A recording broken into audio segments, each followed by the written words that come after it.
All right, what's up, man? This is Jonah. Got the big homie Dav. Today we're going to be talking about Dav's trip to prison. Yeah, the trip to prison. Trip to prison.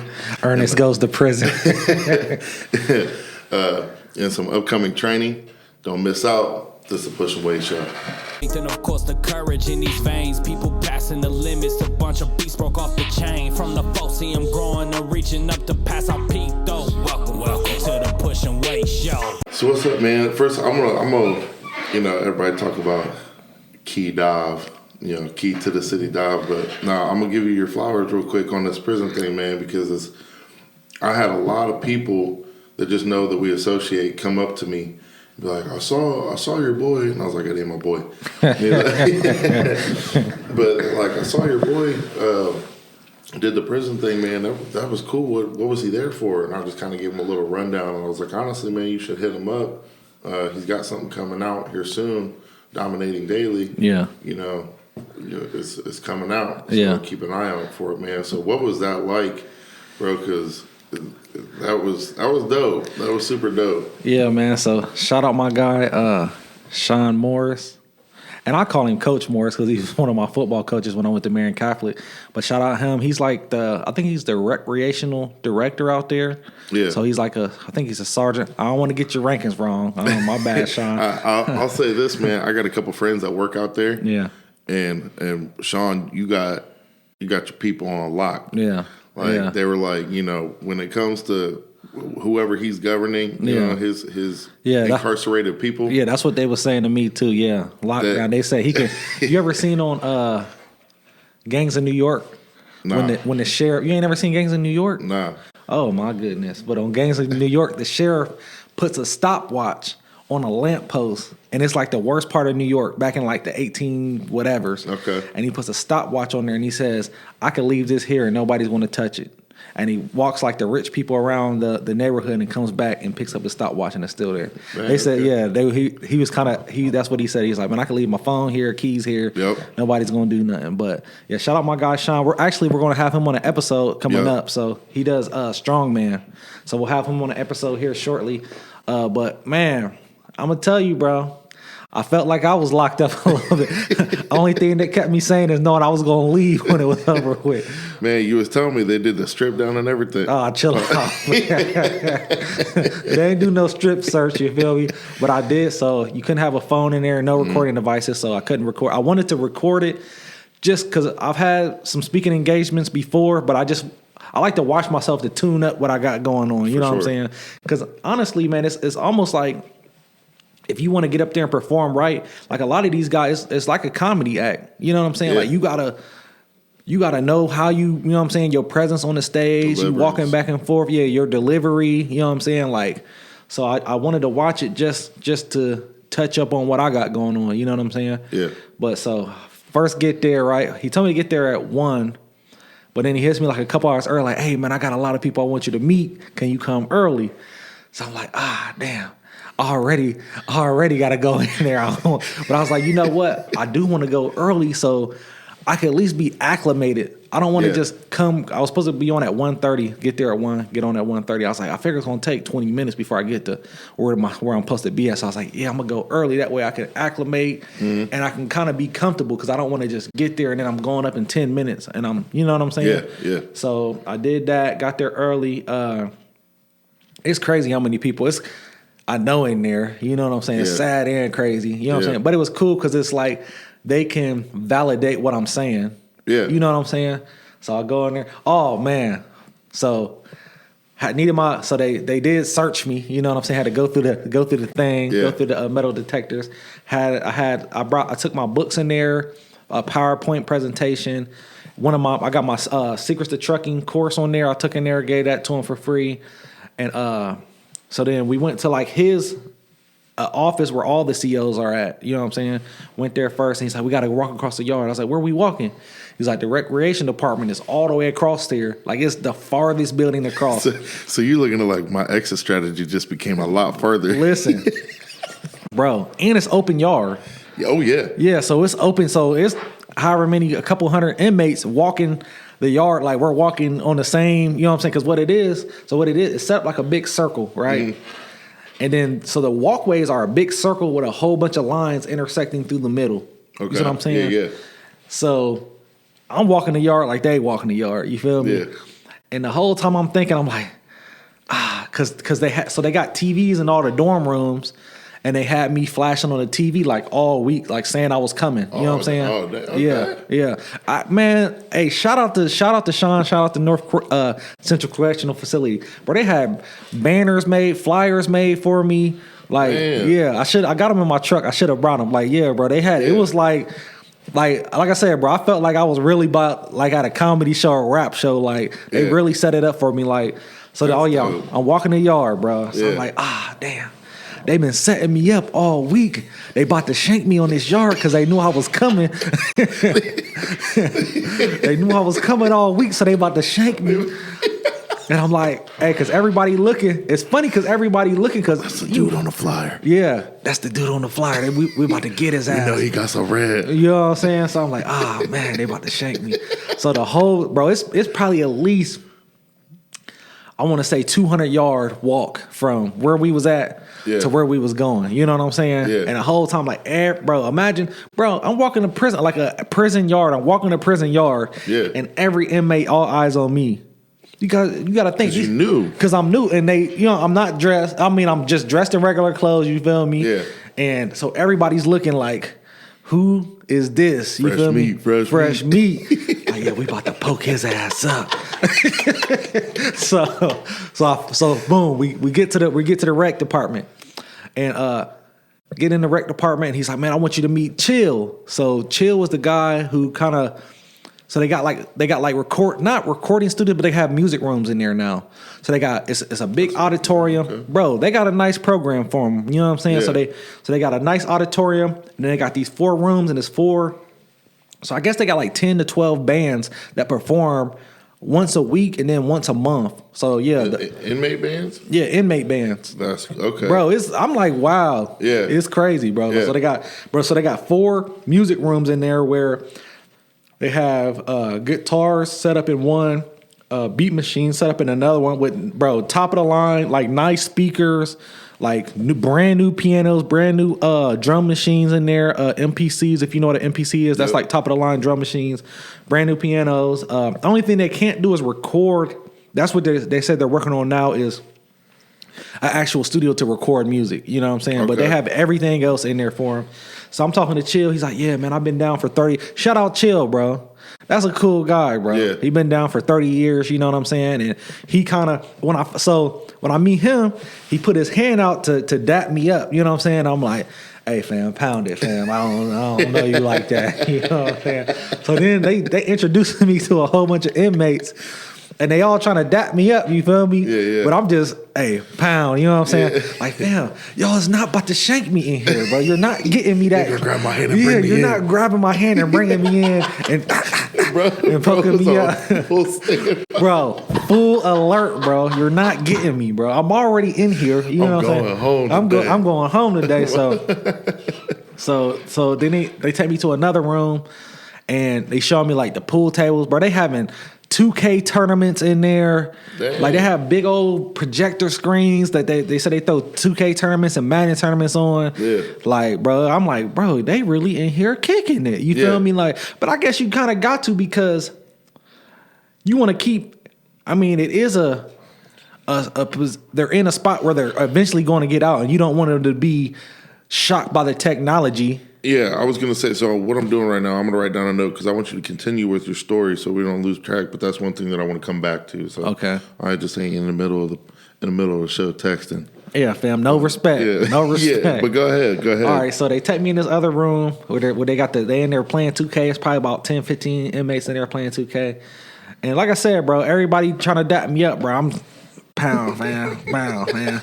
But I feel the energy is like they like, this dude in here, you know what I'm saying? Yeah. Like, but on some like, I felt like they thought I was better than them, you know what I'm saying? But they figuring me out, I'm figuring them out, you know what I'm saying? Exactly. So then they set me up. We go back in Morris's office. He give me a water or whatever, and he's like, "Here, you want to go out here? Just get your presentation on the because they had a big old projector board for me and everything." So I'm like, "Yeah, go back out there." They set that up for me, and I'm drinking my water. I set my water down on the table, and then I see a whole bunch of cats over there by my water. So I'm like, damn, they didn't hit me with the Visine. Damn, I can't even drink this water.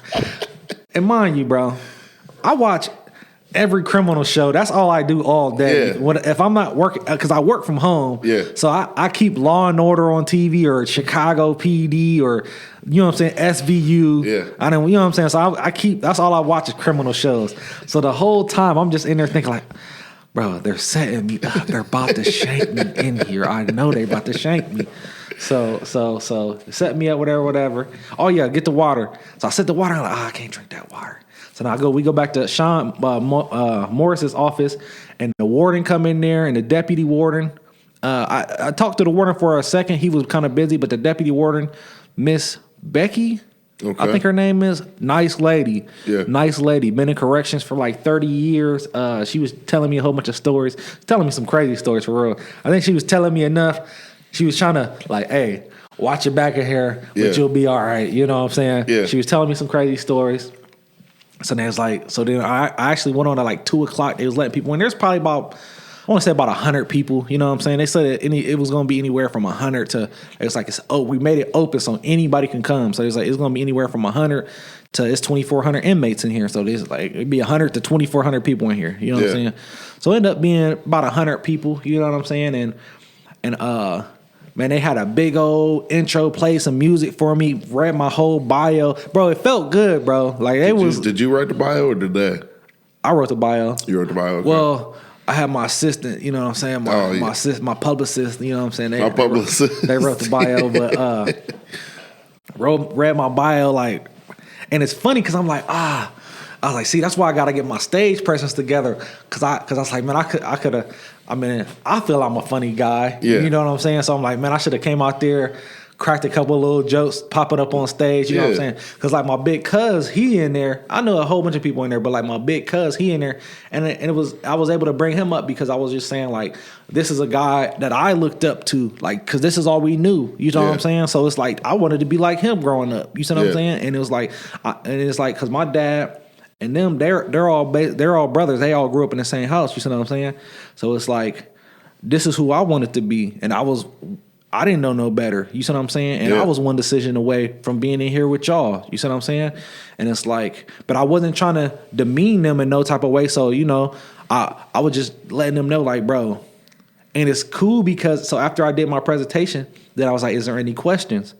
And at first, like everybody's just looking at me like. And I'm like, damn, I must have came up here and bombed. Yeah. And they was like, no, we getting a mic. A whole bunch of people they were trying to get a microphone set up for them so they could hand the mic around. Okay. Well, it was probably like 15 questions. They had to stop because everybody was trying to ask me questions, you feel me?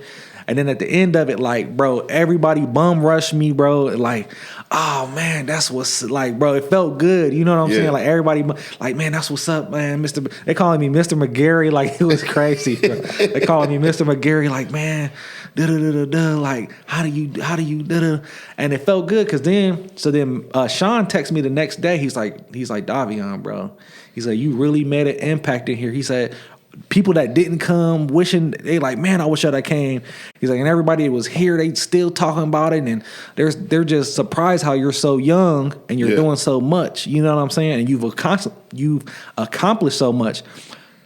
And I'm just thanking them because I'm happy for the opportunity, and whoever I can reach, and just showing them like, don't let no obstacles get in your way. Like I did a lot of the things I'm doing with no money, you know what I'm saying, or minimum money, or like I got it off the muscle. Like I'm making beats, selling my beats, you know what I'm saying, or haircuts. I'm just stacking money up because like I told them, I was like, bro, I'm not a flashy guy, you know what I'm saying. Like I used to be, but like as I got older, I'm not a flashy guy, and I invest every penny. Like I invest every penny I make. I put everything back. You know what I'm saying? Yeah. So it was good. Like, and then so I got a whole bunch of pictures. Like, bro, I was just taking pictures. Oh yeah, one last thing too. Two last things.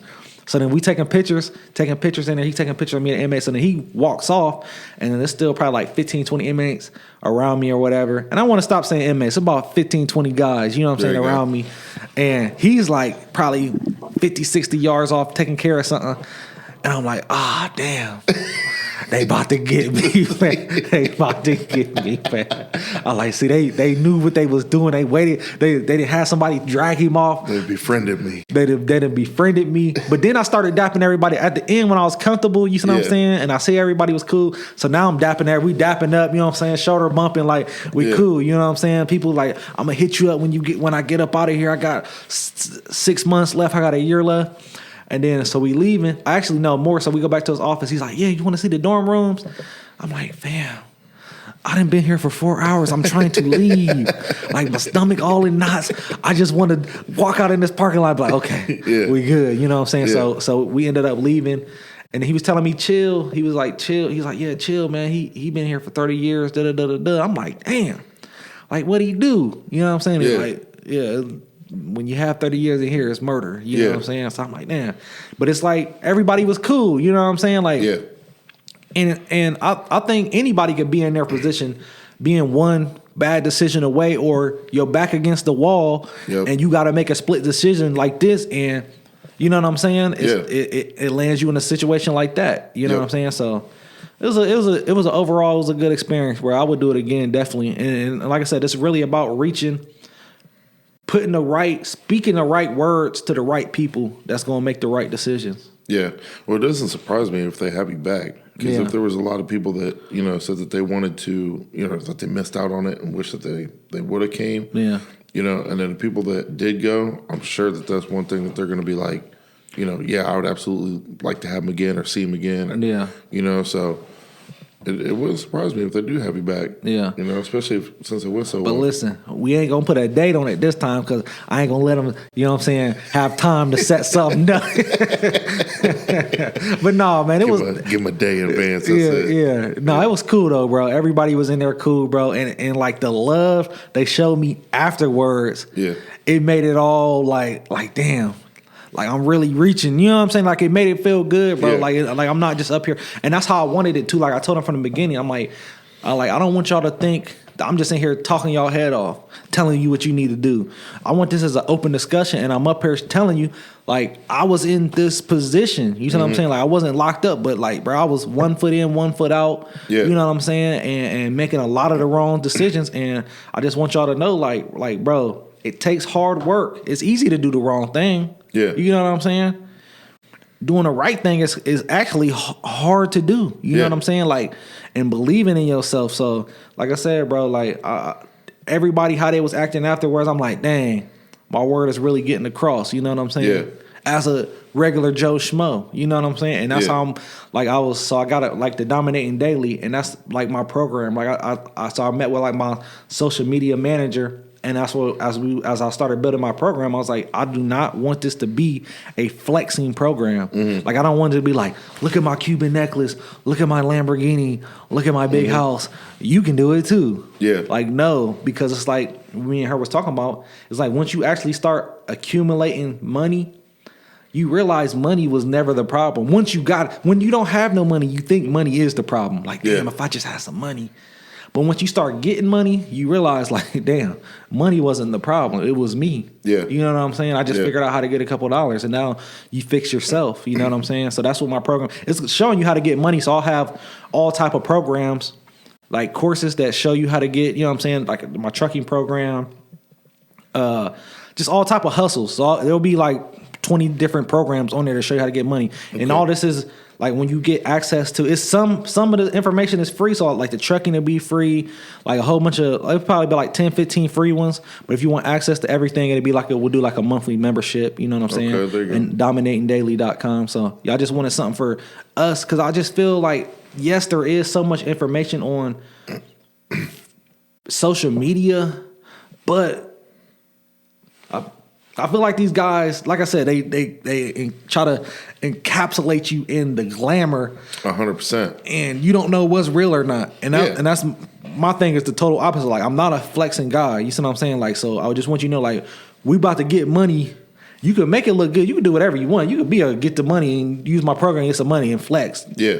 Do that if that's what you do.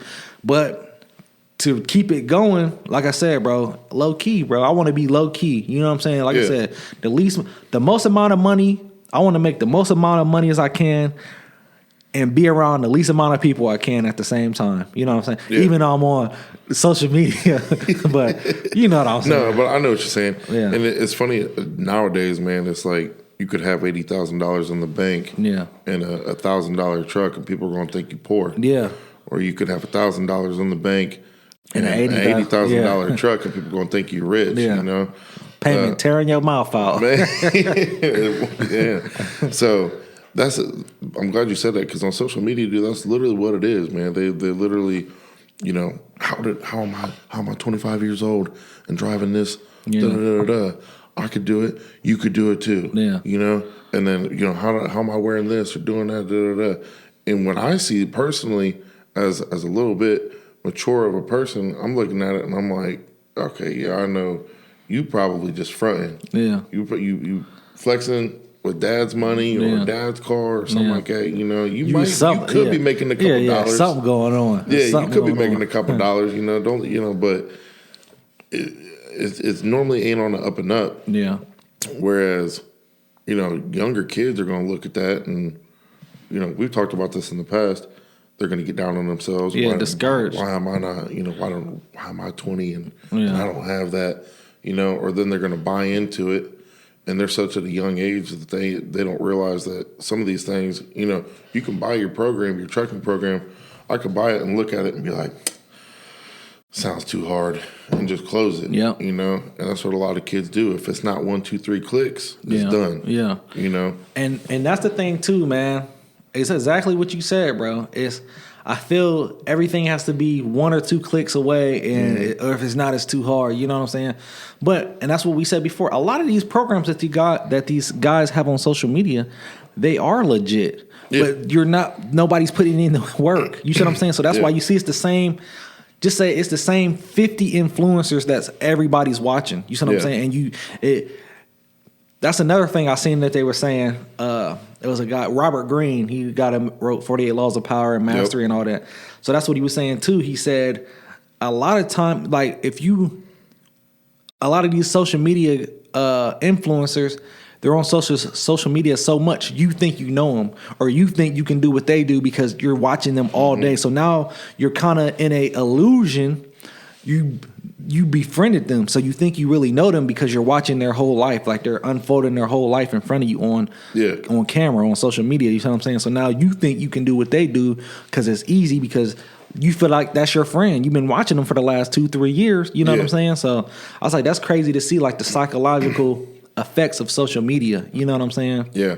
And you know, it's crazy. You pull up on one of them people and they're going to look at you crazy. Yeah, they got $1 million. Hey, bro, I follow you every day. Yeah. You know what I mean? Yeah. They would say never meet your heroes. Yeah, exactly. You know? And that's one thing I try to. So, like I said, on TikTok, I got like 30-something thousand. Something light. You know what I'm saying? But even me, like, so I'll have at least, like, you check my stats right now, like you look at my TikTok, I got 440 notifications. Yeah. You know what I'm saying? Like, and then just today, I might have, so like 82 likes on some videos, people sending me videos, message requests, new file, over 100 or a few hundred probably followers. Let's say 99 plus. That's as high as I go to. Yeah. But so now Is how that Grindr? Chill out, man. So it's like, so it's kind of hard to keep up. Yeah. With, you know what I'm saying? And it has to be, it's a full-time grind. You know what I'm saying? It really is a full-time grind. And it's hard to keep up with it. But I feel like what I'm really trying to do is keep up with it and reach out to the right people. You know what I'm saying? And that's why, like on the Dominating Daily, there'll be a message board so we can correspond. You know what I'm saying? Yeah. So yeah, it is a full-time job though, and I'm trying to. That's the thing too. I'm like a high functioning introvert. Yeah. You know what I'm saying? Yeah. Like, I don't really like to be around people, but I like to blab my gums too, and I do like to talk to the people that I like talking to. You know what I'm saying? Or just meeting new interesting people. You know what I'm saying? Like, once I get cool with you, I love you. Then you feel me? Like, I could just met you yesterday and we get cool, and then, you know what I'm saying? We corresponded, but it's like, I don't like that initial. You know what I'm saying? And I think that's with social media. I have a lot of people that hit me up and that hit me up like they know me, you know what I'm saying? But I try to be cool and correspond back with them, and you know what I'm saying? Like I have people hit me up for the course. I used to sell it for $100, but now I just send it to them. You know what I'm saying? Like, here's access to the course.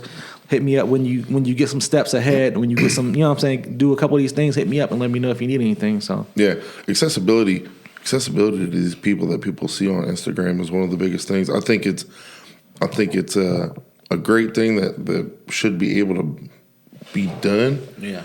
And I feel like it's a discourager when people reach out to certain people that they want to talk to and they end up not going through with it. So like I got this dude from Marietta, and Ohio. Yeah, and he knows somebody that knows me, you know. And I'd say for like the past week and a half, he'll hit me up once, 2, 3 times a day, and have me ask me questions, and I freely just talk about my training, talk about what I think he should be doing. You know, he's a 275 guy. He's raw. He's 21 years old, I think he is, and he's competing. And he's like, "Oh, I have this question. I really would just like to sit down with you." And I'm like, "All right, let me look. 3 hours? We're gonna have to meet halfway, bro. We're gonna have to meet in Newark or somewhere, and talk." But I'm cool with that. Like, I'm fine with that. I would much rather people have the knowledge than have the money. Yeah. To obviously to a certain extent, but I'm more so for having people having the knowledge to pass on. That's like George. That's one of his big things. Is he was wanting to put out something to talk about bench, and he was like, I had a couple situations people wanted to do it with me, but they were trying to charge for it. He's like, I don't want to charge people for it. I just want people to know. And I was like, George, you also have to understand the time and knowledge and sacrifice that you put into it. Yeah, you got 30 years into this. Yeah, it's cool talking to people and give them 1s and 2s, but know your worth. I'll know your worth. So I'm on the fence with that. So when I want to give out free stuff, I'll give it out. Right. So it's like the trucking program now. I'm just giving that out. You see what I'm saying? And there's going to be other programs I just give out. But it's like you have to, I got to know you're invested. Mm-hmm. You know what I'm saying? So it's like I got somebody that I have been reaching out to on social media for a while. You know what I'm saying? Mm-hmm. And they would give me a little game, like pigeon feed me, a couple little seeds here and there, a little slice of bread every once in a while. So then we just set up a meeting, and you know what I'm saying, I paid their fee. It was $500. Mm-hmm. Sat down, broke everything down to me like a baby. Yeah. You know what I'm saying? Yeah. So it's like, so now they know I'm invested. When I was just corresponding back and forth for free, like they would just a little bit of this, a little bit of that. But now when I paid their fee for their time, you see what I'm saying? Okay, he really wants to get, you know what I'm saying? So it's like, so that's why I'm back and forth with it, because it's like when I first saw my program, right? This was a couple years ago. The people that paid the $100, like I said, I was giving people in Marion it for free. The people that paid $100, they was reading the program. They was hitting me back like, "Man, this is probably the best trucking program I've seen so far. You're breaking everything down. You're not hiding nothing from us." You know what I'm saying? Because I had bought a few trucking programs, and it kept saying like, "Bro, there's no way you could be doing this. There's no way you could be like, you're hiding. It's something, a step that you're leaving out." Yeah. So when I made my program after I had a couple years in, I'm telling, put it all out there. You know what I'm saying? But then the people I gave it to for free, they're the ones that had a million questions. And it was the questions that I put in the course. Check page 23. Yeah, like, bro, read it. Like, you're asking me questions that is literally right here. In it, yeah. You know what I'm saying? So that's how I was knowing. And it's because I gave it away to them people for free. So they had nothing invested in it. You know what I'm saying? They could... It was a digital download. They could just look at it on their phone, see that it wasn't easy, and then go about their day. Oh, there's some reading. Yeah, exactly. So, yeah, bro, you got to know your worth in this too. Yeah. So I want to go back real quick because, like I said, I wrote down a note. So with the guys inside, right? With them like kicking it in there and playing 2K and all that stuff. How do you feel about them being able to have stuff like that or do stuff like that? I feel they got to, because, like I said, they're eventually going to get out. And you don't want that shell shock of, because it actually was a guy in there. So he helped runs the program. He's been locked up for 40 years. He says straight, 40 years straight. And he was like, I mean, and he plays. He's a musician, so he was in there. He was on the keyboard playing. Oh man! And shout out my guy, Fats. Shout out my guy Fats. He ain't fat, but shout out my guy Fats. So he performed at the end of my little segment. You know what I'm saying? He performed nice, super nice. I think he got like a couple years left, and he's trying to pursue music. But old school, he played the piano and was playing the piano, and he sang the Black National Anthem at the beginning. He played the piano. And he was like, man, for somebody, I'm trying to get my music. Once I get out, I think I'm going to get out this year. I've been in for 40 years. He's like, there wasn't no, internet and all that when I was out. He was like, so how am I supposed to whatever? Like, I don't know nothing about nothing. And I was like, well, get on my site because I'm going to be able to show you. So that's another thing I do. Like, so just, you know what I'm saying, how to build a website, how to do whatever. Or just the resources how to do it. You know what I'm saying? So I'm going to put the resources how to do it. And I was just telling them that. And, yeah, man, you have to give them something because at the end of the day, they're going to get out. And you don't want a whole bunch of guys that don't know nothing about anything going on. You know what I'm saying? So I feel, and you just killing time. You know what I'm saying? Like, this ain't 1950 no more. They can't just be sitting in there counting rocks all day. Yeah, you know what I'm saying? Yeah. So playing devil's advocate, you're going to have people that are going to be like, they shouldn't. They're in there for a reason. Yeah, they're in there for a reason. And one thing I want to get across is they might have done something or be in there for a reason doesn't make them any less of a human. That's the thing that kills me when I talk to. And that's why I'm sorry for saying inmates at the beginning. Like I didn't, like, you know what I'm saying? Yeah. Like, it's a guys in there. It's a lot of old heads. You know what I'm saying? Like a lot of old heads that have that. They're in there for a reason. Yeah, they shouldn't have access to any of that stuff. Yeah, and it's like, dude, it's a money thing too because so they all got tablets. Yeah, you know what I'm saying. And then they can download apps and it's cost them money and you know what I'm saying. So it's a money thing too. You know what I'm saying? Like you get tablet, you can make little calls and you know what I'm saying, all that stuff. So I mean, why as a financial institution you got to make some money somehow? I mean, I know you're getting government money, but at the same time, like if we can have these tablets, we give everybody a free tablet, and then you got to pay for these apps. You know what I'm saying? So and I'll say this: everybody is, like you said, one choice away from being in that position. Yeah. So you might want to think about how you would want it in there if something happened to you. One of the stories I always tell younger kids or younger cats when I was coaching is I was telling the story about when I was bouncing down at Bullwinkles. Yeah. So I was head of security down there for about a year. And when you push Buddy. Yeah. And so long story short, man, there was a guy that I was kicking out and he was causing me all kinds of trouble as I was walking through the crowd and walking him out. And once I got to the door, he had me so annoyed that I pushed him as hard as I could. And he stumbled forward, and stopped right at the edge of the curb. And as soon as he stopped, one of those Columbus transit buses drove past. And CPD looked at me and said, that would have been murder. And I tell kids all the time, I'm like, you guys are literally you might not even think you're in that kind of a situation. Yeah. But you're one decision away. So don't even put yourself in that kind of situation. Yeah. You know, because it could literally happen to you or anybody around. So, yeah, things like that. And then, I mean, shoot, even if you've been in for 8 years, 6 years, 7 years, look how fast technology. Have you seen the new Apple Vision Pros? Bro, I just looked them up earlier. They're $3,500. Yeah. But the technology, so I asked my boss because he brought it up. And I was like, how long do you think, and I'm asking you the same, how long do you think until everybody is sitting at their desk in the office doing their work on those? Yeah, probably, bro, within the next 5 years. That's what he said. Probably even shorter than that. I think 10. And then I think in 15. All they got to do, you know what's going to change it? All you got to do is lower the price. Yeah. So when Galaxy or Google comes out with their version and then it's a little bit lower than so-and-so come out with their version. Yeah. Because what makes it different than, I mean, obviously the Meta, so I got like the Meta Quest 2s, what is it called? Yeah, you got it right. Yeah.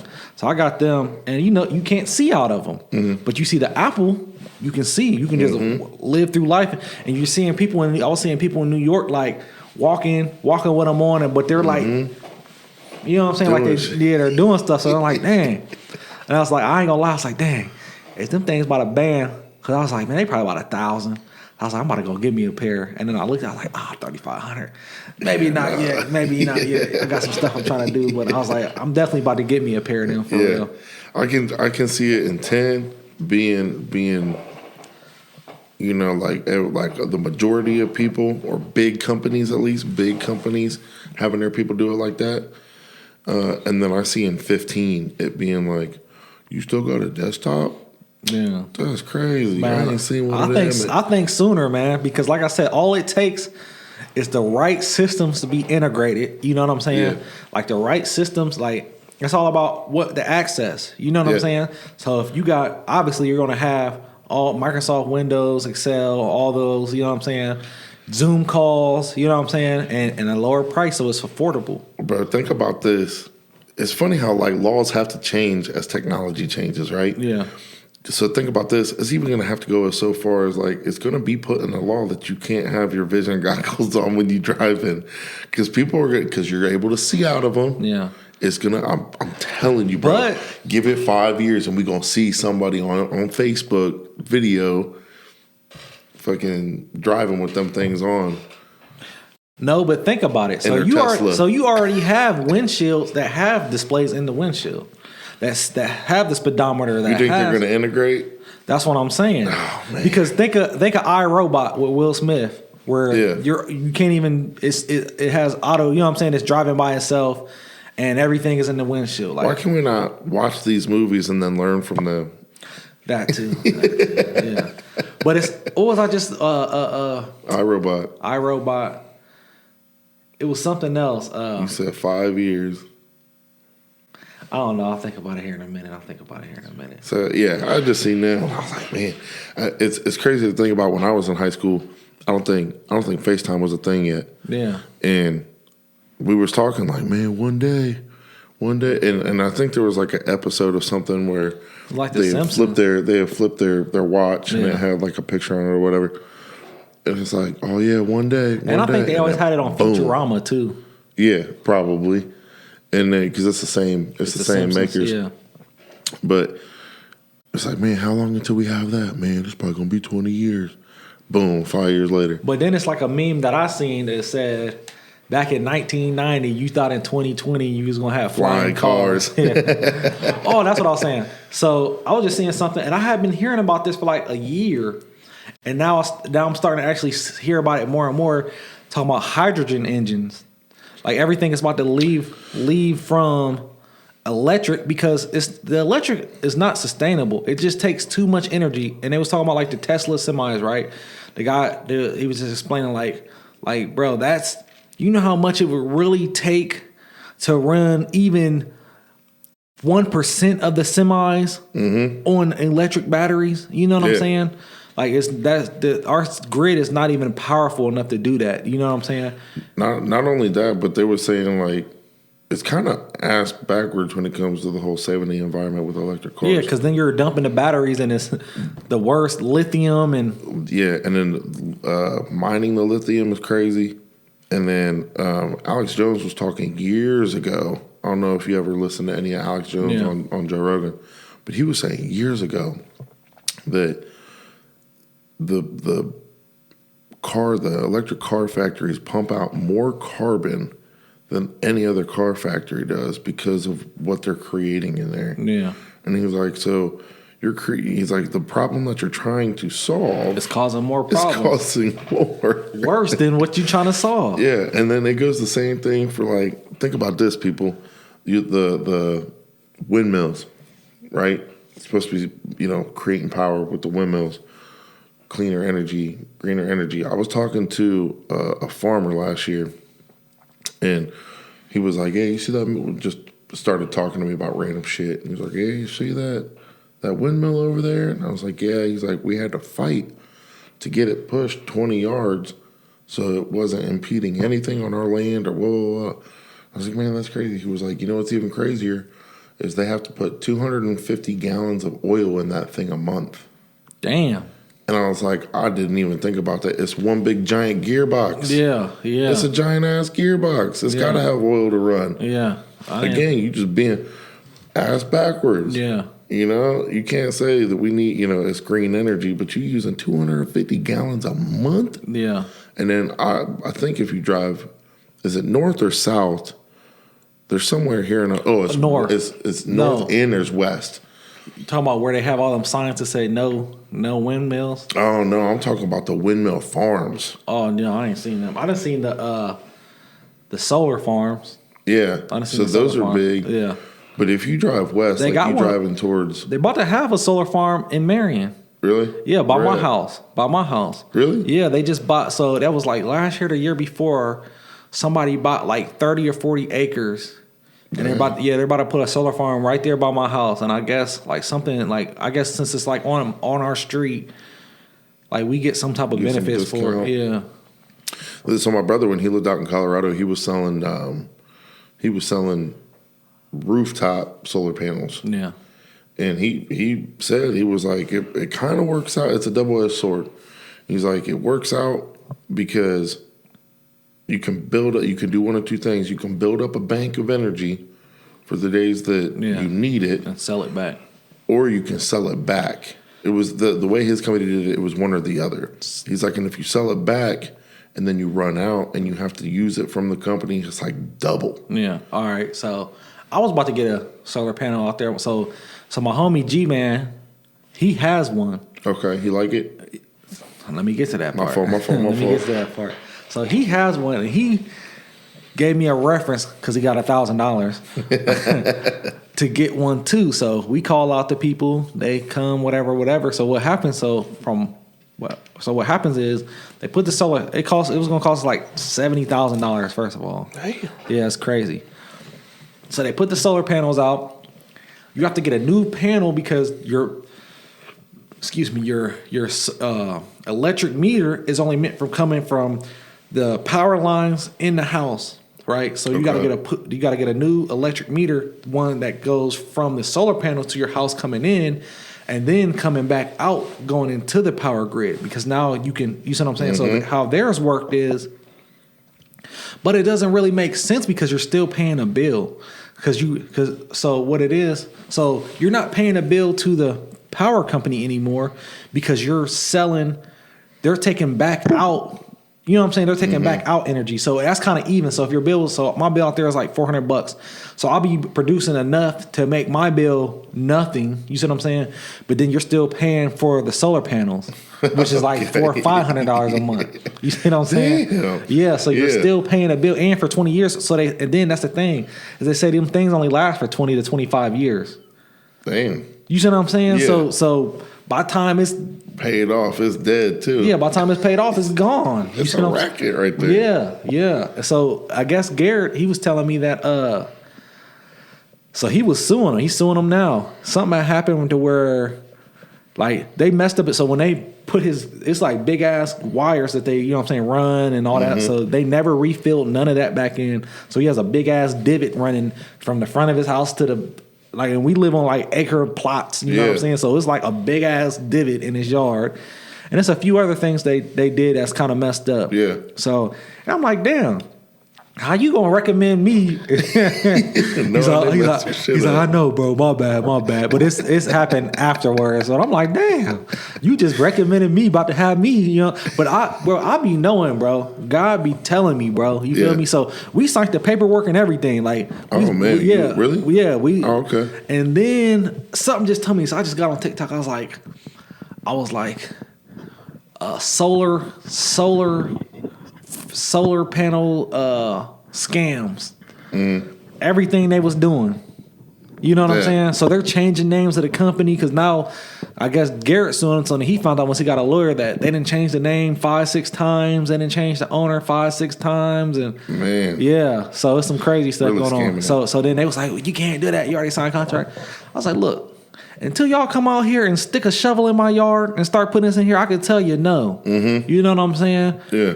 So And they was literally like a couple days away from, like, they had already came out, sprayed the lines, and I'm like, man, something just feels wrong, man. I don't know what it is. The guy was just telling me, like, something's wrong with this. You know what I'm saying? And then, like I said, told him no, and then a couple months later, they were like, yeah, bro, we're suing them, bro. They're doing all type of stuff.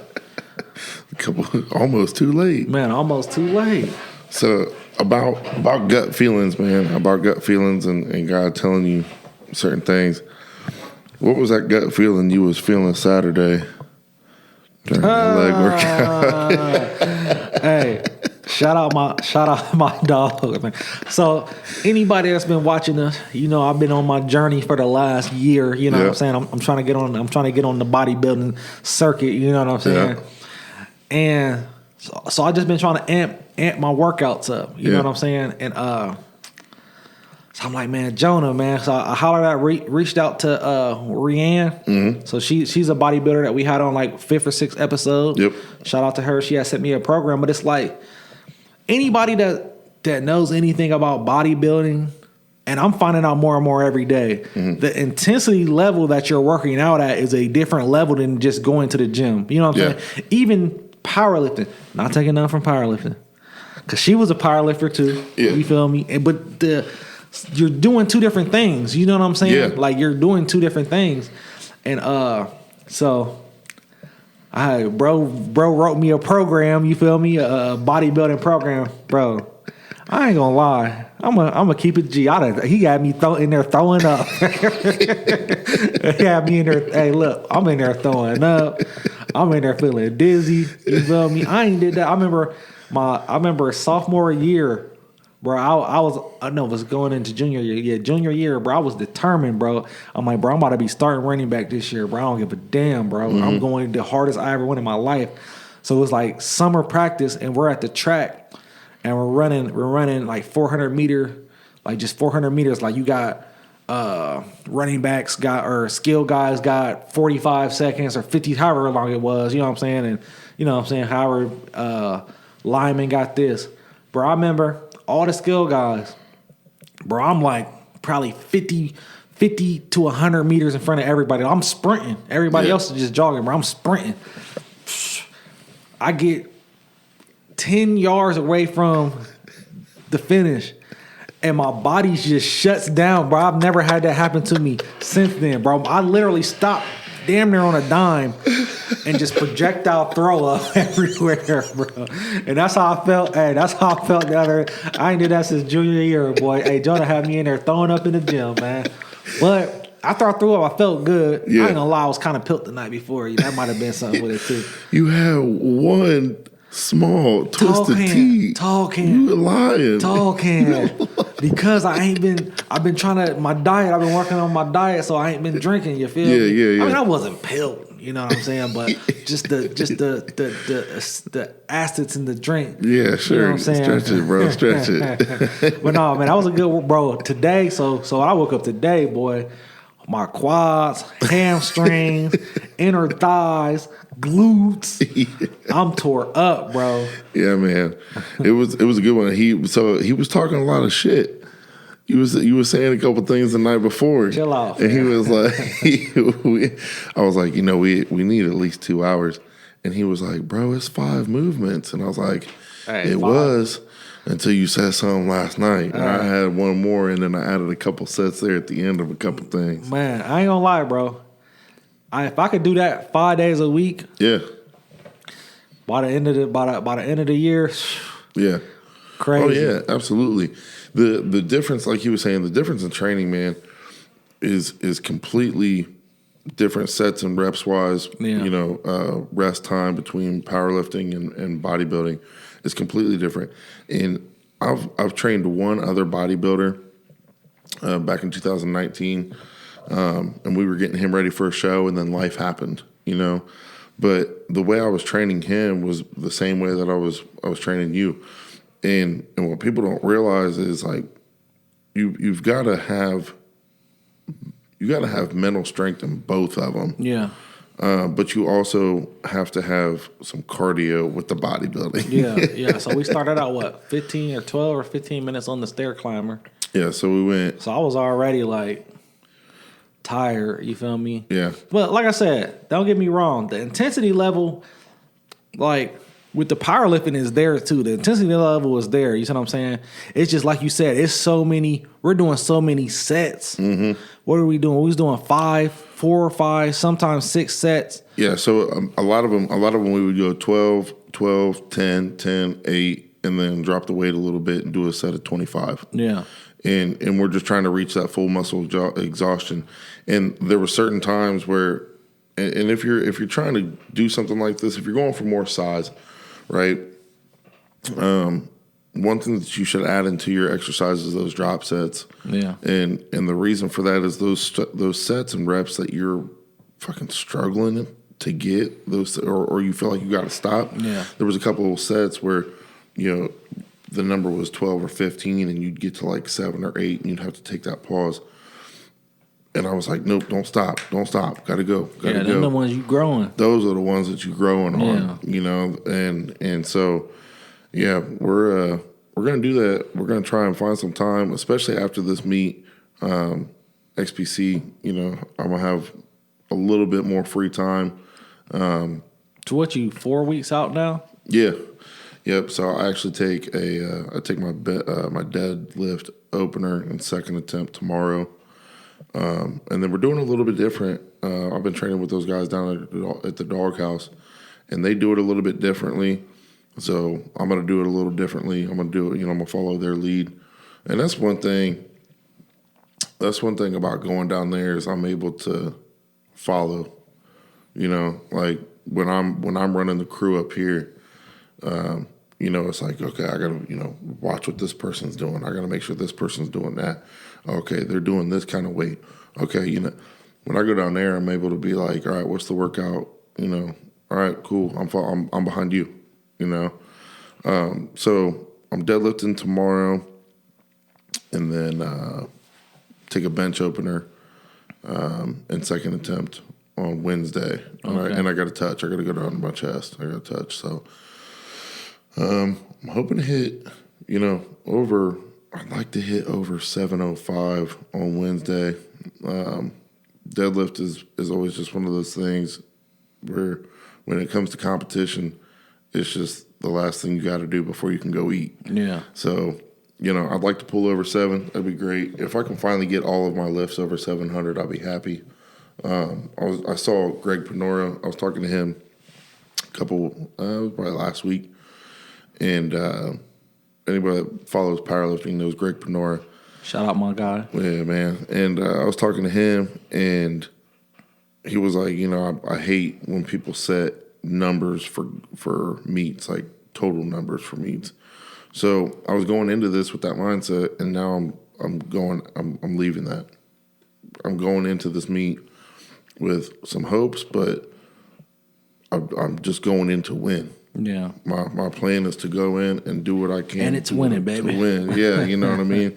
So I'm going to win. But so deadlift, bench, next Friday I'll take a squat, and then I'll have a week, I believe, of speed, where just everything will be at 50%, keeping speed, keeping form, everything perfect. And then I got that next week off because that's the week of the meet. Okay. So time is ticking down, and then everybody else, everybody else in the crew is 5. Yeah, because they're the weekend after going me. Out, Detroit. Yep, Royal Oak, so it's right outside of Detroit. But they're all getting excited about that. Andrew's the only one that this won't be his first meet. Yeah. So who's all going? Both of the Masons. Yeah, Mason, and Kirsten. Okay. And Andrew's competing. Okay. So. Okay, then wifey competing. Yeah, man. Okay. Yeah, I'm excited for her, man, because she really surprised me. She did. Last time we went to, I think it was 2 weeks ago. She benched 170 for a double to a 2 board. Damn. And then went over it, and I think she did 120 for 3 sets of 5 or 5 sets of 5. Yeah. And the last 2 sets were pause sets. Yeah. So. She's really growing. I had seen on Instagram somebody, I think Anthony Oliveira was bringing it up. Is she natty, bro? She's definitely natty, bro. And but he was like, ask your people why they're there. Why are you here? And it should be an easy question for you to answer. And if it's not, then you got to reevaluate what you're doing there. And so when I saw that video, I stopped the video and I looked at her and me. I was like, why are you doing this? Why are you training? You know? And she was like, I want to be the strongest I can be. I want to be one of the strongest ones to come out of Marion. I was like, okay, cool. That's what I wanted to hear. Yeah. You know? Yeah. You know? No, it's crazy that was her response, bro, because I swear I was just arguing with somebody the other day.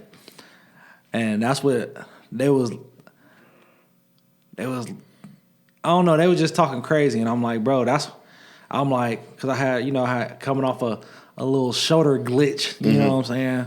And that's what I was telling them. It was like, man, you keep going in there hurting yourself. I said, bro, it's because I said, when you're around a group of people that you're not stronger than, you know what I'm saying? Like, you got people that go to the gym and you're the strongest guy in your little crew. But when you go to a gym where you got somebody like you, like, yeah, my opener 700, you know what I'm saying? I just want to put everything at 700. You're like, damn.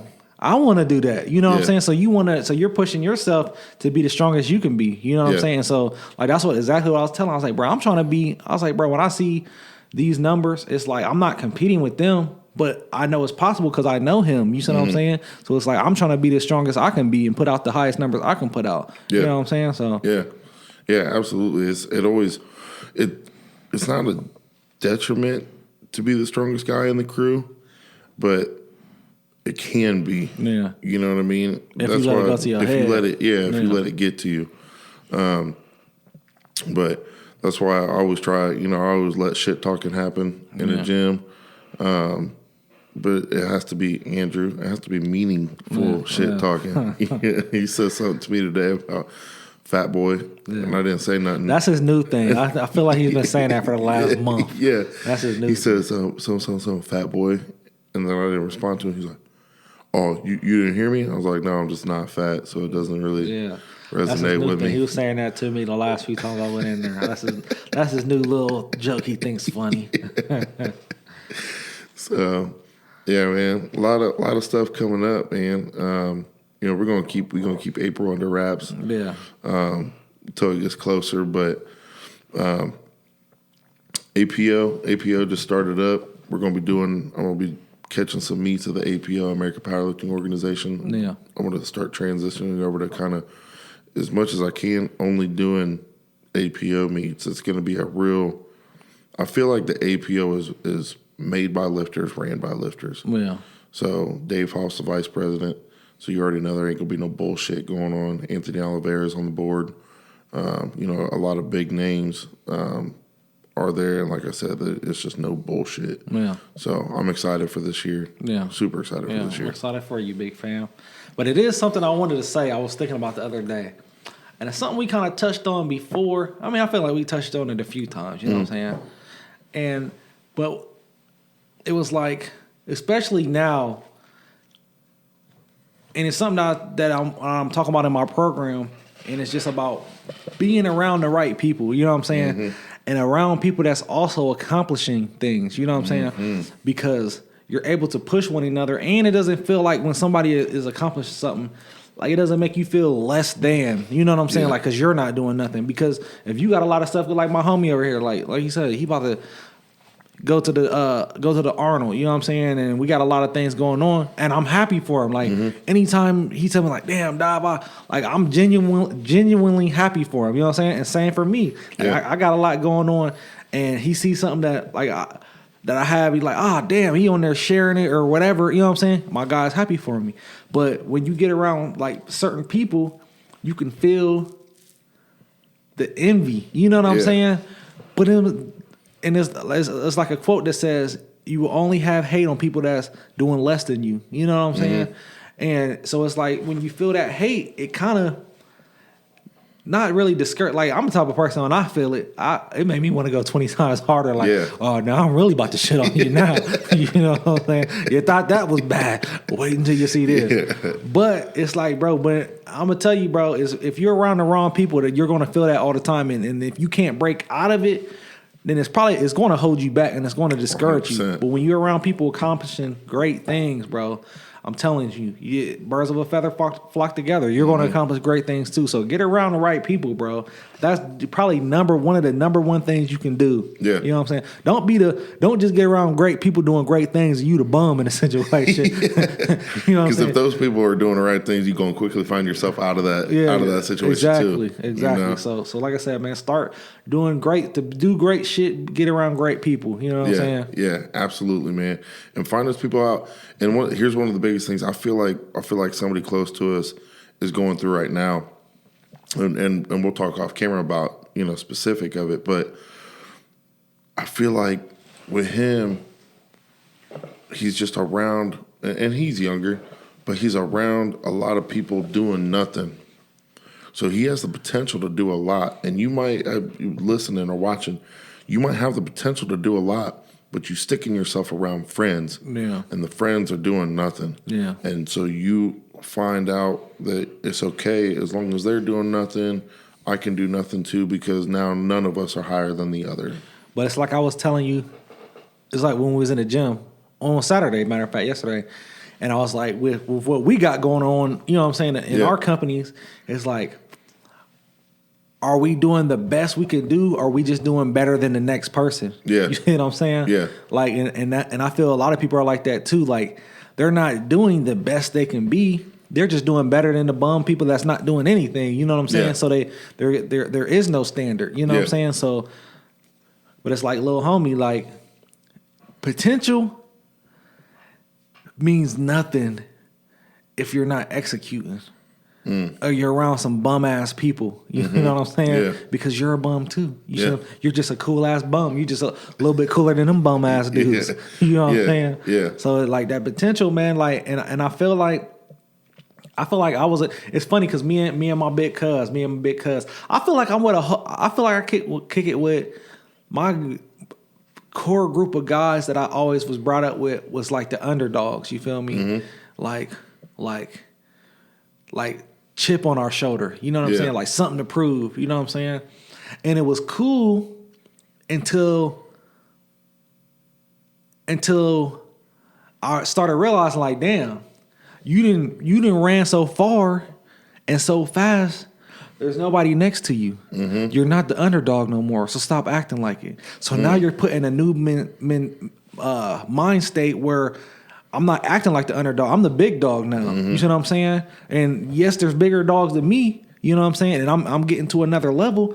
But when you stop acting like the underdog, you stop getting those underdog results. You know what I'm saying? So when you actually, and I'm not saying just jump in there, you a big dog now.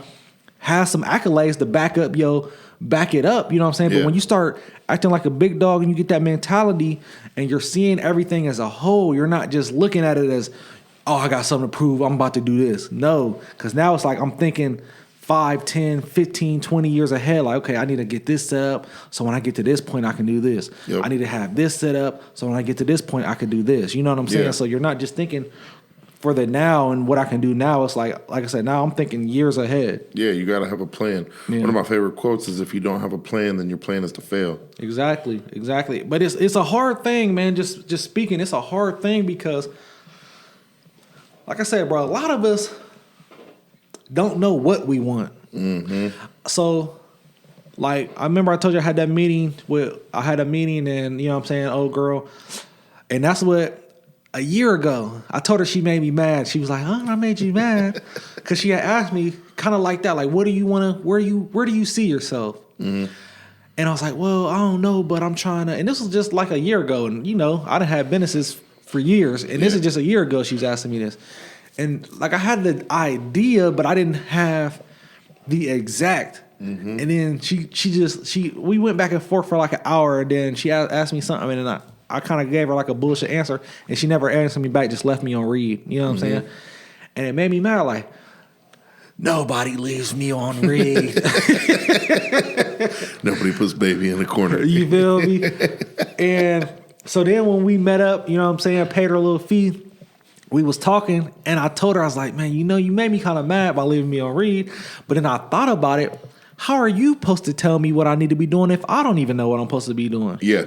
You know what I'm saying? Yeah, so how's she going to give you a path to nowhere? Exactly. So I feel a lot of us don't even know where is the destination? You know Yeah. what I'm saying? We just along. You just riding. Where are you going? Yeah. You know what I'm saying? Yeah. So it's like you gotta figure out where you're going. Then you jump in the car. You just don't jump in the car and riding. You know what I'm saying? Where do you think you found your, like at what age? Because my little brother's dealing with this right now, where he's in college. He's 19. The one out here roughing the fights, the backyard fights. That ain't look like him, bro. But you know, he's 19. He's going through what every other. I feel like every 19-year-old. Yeah, trying to figure it out. And he's in college, and here's the thing.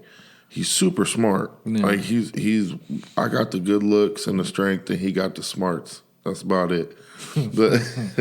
But he's super smart, and he's like, I just don't know about this college thing. He's going for business. He's like, I'm thinking about doing a firefighter thing down in Columbus, and I was like, well, if you do that, like you're looking at like 2 years before that's even a thing. Yeah. Because our older brother's Columbus Fire, and it is a fucking application, man. Like it is a whole thing to get in there. It's one of the most hard departments to get into in the country. Yeah. And so I'm like, this like you gotta get a little bit of size on you. You gotta get a little bit of strength, because if you was running in to my house, you ain't pulling me out, bro. Man. You ain't fireman's carrying me out. So, but I'm like, I told him I didn't know what I wanted to do or figure out what I wanted to do, honestly, until about last year when I got the career that I got now. Yeah. Like, I'm fine. I always wanted to get in sales, and now I'm there, and I'm comfortable in it, and things are going good, and it's giving me the opportunity to pursue the things that I'm passionate about. So, it took me 27 years. Yeah. What do you think? What age for you did you figure out, all right, this is what I want to do to help me get to level 2? I really feel, I'm still figuring out. I don't think nobody, for me, I can't say nobody.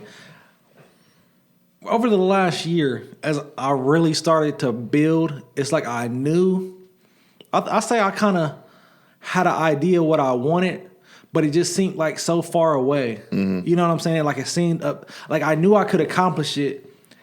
I'm gonna tell you, I always wanted to be a dentist, right? Like, really? Yeah, since a kid, like I just wanted to be a dentist. Dav the dentist. You feel me? Dentist. Chill out, man. But it's like I looked up how long it take to be a dentist. I'm like, damn, that should take like 7-8 years. Really? Yeah. I guess you are a doctor. Yeah, you're a doctor, an oral doctor. Ripping their mouth out. Ripping their mouth out.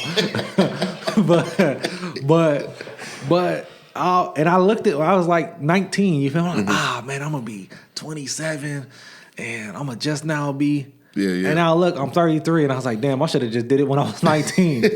Now I look at it like. 5 years a doctor. You feel me? Now I'm like, I'm 33, I could be 40. And then when I get 40, I'm going to look back like, damn, if I'd have just did it then, you know what I'm saying? So it's like, I feel like it's ever going, but now I feel like I'm in a spot where I kind of know my direction. Like I like giving back to I'm a community guy, man. Yeah. I like giving back to the city. I like doing stuff. I like spending time with my family. So it's like, that's another thing we were talking about, me and her, is she had told me, I was like, she's like,